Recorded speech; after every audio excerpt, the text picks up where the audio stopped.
늘 북적이던 교무실. 이젠 나 혼자 밥을 먹네요. 평생을 아이들과 선생님들 사이에서 살아온 사람.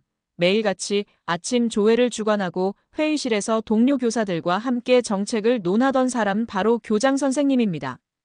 그런 그가 어느 날 퇴직을 하고 나면요. 아침엔 눈을 떠도 출근할 곳이 없고 점심시간이 되면 함께 식사하던 이들이 없습니다. 급식소의 소란한 소리도 복도에서 들려오던 아이들 웃음소리도 이젠 들리지 않죠. 이런 변화는 단순히 시간이 많아졌다는 문제가 아닙니다. 갑자기 찾아온 공허함, 정체성의 혼란, 그리고 나는 이제 어떤 존재인가라는 질문에 대한 답을 찾지 못한 채 마주하는 긴 하루. 실제로 많은 퇴직 교직자들이 은퇴 직후 느끼는 가장 큰 충격 중 하나가 바로 고립감과 소속감 상실입니다. 이 에세이에서는 58세 교장 선생님의 점심 풍경을 통해 은퇴 후 삶의 현실과 감정에 대해 이야기하고자 합니다. 그리고 단순한 감정의 나열을 넘어서 은퇴 준비에서 반드시 챙겨야 할 심리적, 관계적, 실질적 준비 요소들을 살펴보려 합니다. 본론 은퇴 후 가장 먼저 사라진 건 함께 밥 먹을 사람이었다. 1. 하루가 너무 길다. 그 누구도 전화하지 않는다. 퇴직 후 첫 주는 다들 말합니다. 이제 좀 쉬어야지. 하지만 일주일이 지나고 한 달이 지나면 이런 생각이 듭니다. 지금쯤 누군가 안부라도 물어보지 않을까? 하지만 현실은 냉정하죠. 평소 그토록 바빴던 휴대폰이 이상하리만큼 조용합니다. 단체 채팅방에서는 여전히 전임 동료들이 학교 이야기로 북적이지만 퇴직한 내가 낄 자리는 없습니다. 58세의 김 교장 선생님도 그랬습니다. 퇴직 첫 달엔 나름 즐겁게 지냈다고 해요. 아내와 마트도 가고 아침엔 천천히 산책도 하고. 그런데 어느 날부터 점심시간만 되면 허전하더랍니다. 늘 교감, 행정실장, 몇몇 교사들과 함께 식사하던 그 시간이 이제는 혼밥의 시간이 되어버린 겁니다. 내가 이 나이에 이렇게 외로울 줄 몰랐어요. 그가 조용히 중얼거렸답니다. 은퇴는 단지 일을 내려놓는 게 아닙니다. 내 일상이 사라지고 나를 불러주는 사회적 관계망이 끊기는 거예요. 그래서 준비가 필요하죠. 경제적 준비만큼, 아니 그보다 더 중요한 건 사람과 관계에 대한 준비입니다. 2.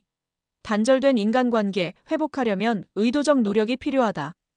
김 교장 선생님은 퇴직 후 한 가지를 후회했습니다. 현직 때 좀 더 인간관계를 넓혀둘 걸.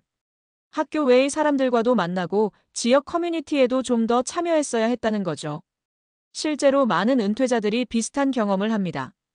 근무할 땐 늘 사람이 많아 외로울 틈이 없지만 그 관계 대부분이 직무 기반 관계였다는 걸 은퇴하고 나서야 깨닫습니다.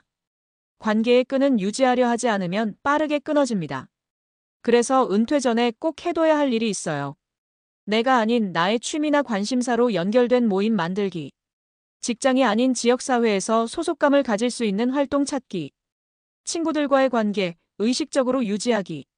김 선생님은 퇴직 3개월 차부터 지역 도서관에서 성인 글쓰기 수업을 듣기 시작했습니다.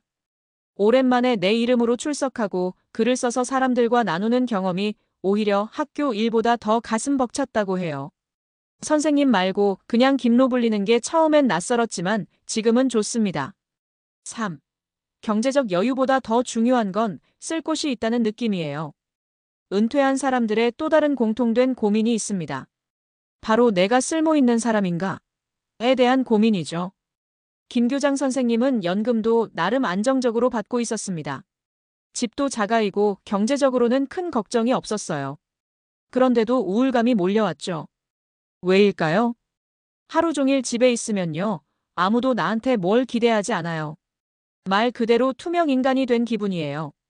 그는 결국 은퇴 5개월 차에 지역 아동센터에서 주 2회 자원봉사를 시작했습니다.